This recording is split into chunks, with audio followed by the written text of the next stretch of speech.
Well, good afternoon, everyone. And I thank you all for coming out today. Today, I'm proud to be joined by some critical members of my team to provide an update on the quality of our city roads, our efforts around Vision Zero, and a new traffic enforcement initiative. The goal behind each of these programs is simple. We want safe and a high quality of life for each of our residents, no matter what neighborhood they live in the great city of Richmond. We want to let you know that what we're doing, so we can give you some updates on what we're doing from an engineering, an awareness and enforcement perspective, and this is important, I think, how you, the media, and our residents can help spread the word, stay informed, and make our city even safer. First, before I bring up my friend Bobby Vincent, the Director of Public Works, I'd like to share several statistics that stand out to me here in 2022. In 2019, only 35% of our roads were considered to be good or better condition. However, as of today, 2022, 64% of our roads are in good or better condition. That's a big deal. And that's because our team of hardworking public servants are about the fix, and because we have made the investment as well. During my time as mayor of this great city, we have provided over $70 million in new funding for paving. Let me repeat that, $70 million in new funding for paving. Let me tell you why that all matters. Paving is an equity issue. Paving is a quality of life issue. Because if your roads are bad, it makes you feel unappreciated. And trust me, during my time as mayor, Bobby can tell you as well, I've heard folks who felt unappreciated. It makes our residents also feel forgotten as well. You go years and years, sometimes decades and decades, without the city ever paving your roads. We may show up for some pothole repairs, but actual paving, you may feel neglected. But let me tell you, we completed over 200 lane miles of paving just this year, inclusive of every council district in the city of Richmond, 1 through 9. So to all the families who live in Highland Park, you matter. To all the families who live in the Blackwell neighborhood, you matter. And to all the families who live in Gilpin Court that now have newly paved roads, I was there in Gilpin Court yesterday, Bobby, at the Calhoun Center. And I told them they mattered yesterday, and I'm telling them they matter today. You have not been forgotten. That's what city government is all about. Properly investing in paving matters. I can tell you when I came into office, all I heard was complaints a lot of times about one thing, and that was potholes. Potholes, potholes, potholes. And in 2017, we filled about 25,000 potholes. Y'all just don't know. I would go around the country bragging about how many potholes the city of Richmond filled on a yearly basis. 25,000. This is something we can all celebrate and be proud of. Now I will turn it over to Director Vincent to elaborate even further on our investments in our roads and how we will continue to make such improvements. Bobby Vincent. Thank you, Mr. Mayor. Good afternoon, everyone. Bobby Vincent, Director of Public Works, and I am in fact excited about the condition of our infrastructure. We've been measuring and assessing our streets as well as our sidewalks as well in order to make things as safe and as passable for our citizens and our residents as possible. And as the mayor indicated, we've been doing so in a very equitable format from Council District 1 all the way to Council District 9. So in addition to paving, we're beginning to also utilize that funding source in a better way, in a more efficient way. by combining some traffic calming efforts along with it as well. So when we come into your neighborhood, we're trying to do things in a cohesive manner, working with the Department of Public Utilities, working with other utility companies and anyone who's wind up causing scars within our road in order for us to be able to do the final restoration efforts from curb to curb, inclusive of ADA ramps, sign replacement, additional striping, bike lanes, etc. So if we haven't been to your neighborhood as of yet, rest assured, we're on the way. So at this point in time, I would like to turn things back over to the mayor. Thank you. Thank you so much, Bobby. And here's the thing. Paving isn't sexy, but it damn sure makes a difference. Being in Gilpin Court yesterday and knowing that we had not paved, the city had not paved the roads in roughly 30 years, 3 decades. Now to see that neighborhood fully paved. Been to Davie Gardens a couple of years ago. They said they hadn't seen a paver in 30 years. Fairfield Court, we can name a number of different neighborhoods. Wickham, all these places had been neglected in the past. We have shown up and showed you that we are about to fix. So thank you, Bobby, for your leadership, and I look forward to your efforts moving forward. Now I would like to introduce Michael Sawyer, the Department of Public Works engineer who spearheads our Vision Zero program. He's going to talk about what we've done to encourage pedestrian and traffic safety and some of the measures that we're undertaking. And one thing that is, I think, worth noting, the city has deployed nearly 350 locations using traffic calming measures, installed thousands of high visibility crosswalks, and established more than 62 miles of bike infrastructure, all in an effort to change the built environment and shift our culture around using our infrastructure. I've always said, how do we contribute to traffic safety? There's 3 things that we can do. We can continue to invest in better infrastructure. We can continue to educate the public. And lastly, we can continue to enforce the traffic safety laws that are currently on the books. So with that, I'm gonna ask Mike to come up, speak a little bit about our efforts around Vision Zero. Thank you, Mayor Stoney. I really appreciate your leadership and implement and the changes in our built environment. Over the past several years, you've probably noticed all of the crosswalks, all of the traffic calming that's been implemented. But what I want to talk about is the future.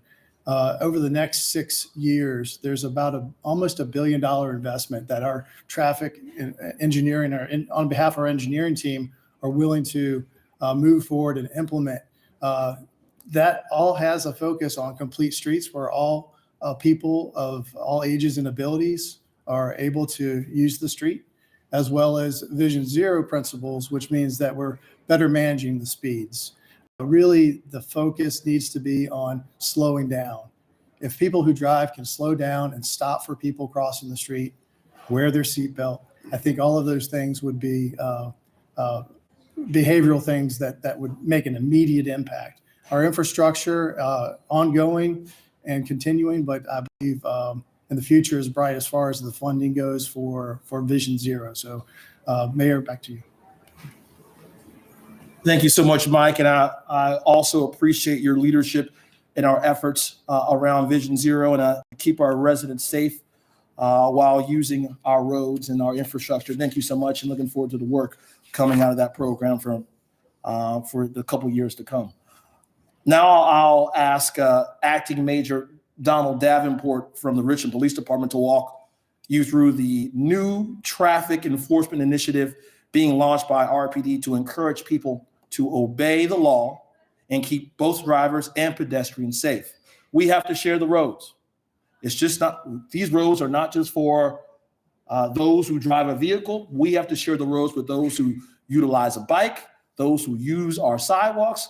We have buses down these roads as well. We have scooters now. We have to learn how to share the roads in our community. So some of you might have seen already some of the ads promoting safety and raising awareness around this initiative. I'm gonna have Major Davenport come and walk us through RPD's efforts around this initiative. Major. Thank you. So as you see, our role with the police department when we're a part of this team, protect our roadways and ensure the safety of all of our citizens. We bring the enforcement branch of it. So starting on December 12th, we're going to run a 90-day campaign. It's a roadway safety reinforcement. It's to reignite our efforts within the police department to get out there and enforce those laws that need to be enforced. The biggest thing we have is we have to focus on speed. As you heard the city traffic engineer, speed is one of the biggest factors, especially when you talk about the fatal crashes. We've had 27 this year. We've had 10 of those that involved a pedestrian. But speed is the number one factor when you start talking about serious injuries and car crashes, to include fatalities. So we're going to maximize our efforts and go out there and start enforcing speed locations. There are 4 precincts in the city of Richmond. Each one of those precincts has identified the top 10 locations. Many of those locations are on the higher injury network when we talk about Vision Zero. So we're going to be out there as well. We went through a process last week to recertify some of our officers who might have had a lapse in their certification to get more officers out there running radar. The challenge, though, is as you know, well, we're doing more with less. So we're asking for funding, which we've been granted, to bring more officers out there in a secondary role, whether it's an overtime assignment. But one thing that's really important is our partnership with outside entities. We had a meeting last week with the Virginia State Police. They've agreed to partner with us, as they have for many years. They're also going to be coming and helping us with those locations specific to those precincts. They're going to be coming inside the city of Richmond, and we're going to monitor those efforts together in that partnership. But speed, aggressive driving, pedestrian safety, impaired driving, inattentive driving, those are going to be our focus for the next 90 days. We're going to capture those locations. We're going to put more saturated patrols out there, specifically looking for those. When we talk about pedestrians and the crosswalks and all the things that have put in place, we need to have initiatives to go out there and enforce those. Ensure that when people are using those crosswalks, that motorists are complying with that. So we're going to send out patrols doing that. We're going to establish sobriety checkpoints with the state police and our partners on both sides, whether it be Chesterfield and Henrico. But for the next 90 days until March 12th, our roadway safety reinforcement campaign will be kicking off. Thank you so much, Major, and thank you for your leadership and the efforts, the hardworking men and women over at Richmond Police Department around this initiative. It's necessary, and I appreciate you all stepping up to meet the moment when it comes to pedestrian safety, but just vehicular safety as well. In conclusion, noting nothing is more important to us than the safety and well-being of those who live, work, play, and do business right here in the city of Richmond. And a big part of keeping them safe is providing good, quality, well-engineered roads, educating the driving and walking public on safety measures, and making sure our laws are enforced and unsafe behavior is discouraged. We all have a responsibility to keep everyone in our city safe. We can do it. It's going to take it's going to be a collective effort.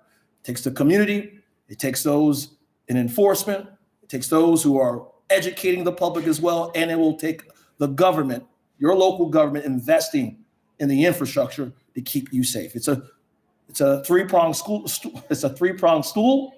You heard all 3 prongs today, all 3 components. The questions will avail ourselves to such right now. Yeah. Can you? What is the? How do you spend the surplus money that you mentioned? I think last week related to traffic safety. If I understood that correctly. Yeah, the $1 million that's in the surplus revenue. Those are for traffic calming measures. So speed tables mostly through some of our neighborhood streets. We've experienced speed not just in, let's say, the Manchester neighborhood. We're seeing it in the Fan. We're seeing it in parts of South Side. We're seeing it in parts of North Side. Folks see a straightaway, and they think that means to press on the gas pedal even firmer. We think that if we can put some speed tables in that have been asked for, requested by neighborhood civic associations, by members of city council, we can help discourage some of that behavior. So we're going to put $1.1 million, I think, behind those efforts. Much more to come, but using these surplus dollars, I think it will hopefully expedite some of the projects that were currently in the CIP. Are there any specific areas, any particular project that you felt like this is really trying to improve access for all of its communities? Project that comes to mind? Is there a project that comes to mind when talking about Vision Zero that's part of an equity component? We have an equity agenda, and we think that everybody should partake in safer roads, paved roads, things of that nature. I will say, if you know, and I want to have these guys come up and say something as well, but you know, for a long time there were no bike lanes in certain parts of the city, particularly areas that are there are predominantly Black and brown populations. Since I've been mayor, you've seen bike lanes being laid in places like Fulton.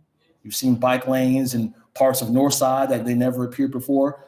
Bike lanes in Jackson Ward as well. Now, here's the thing: it's been tough. It's a give and take with the community because it changes the landscape in which they really, really know. But however, we know that if you can narrow those roads from, let's say, 1 lane to 2 lanes to 1 lane and 1 lane for biking, and also the sidewalk as well, it slows down the traffic.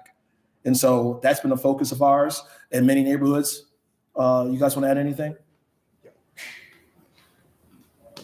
Yeah, recently, I believe it was Fairfield Elementary School that had a concern, and Bobby and his crews, through his leadership, were able to get that resurfaced, and the speed tables are coming in and restriping crosswalks, high visibility crosswalks around the school. So that's one example. And then looking to the future, we've applied for a $20 million grant with the federal Safer Streets for All. And 80% of that is targeted towards disadvantaged communities. And so we haven't heard, we'll hear in January whether or not we've been successful, but that would make a big difference. But if you have no question, no, you're good. Anything else? Yeah, all right. Mayor, All right. we're good. Thank you, everyone. Happy holidays. If I don't see you before the holiday season, happy holidays to you and yours. Have a safe one. Thank you. Good job, Nate. There.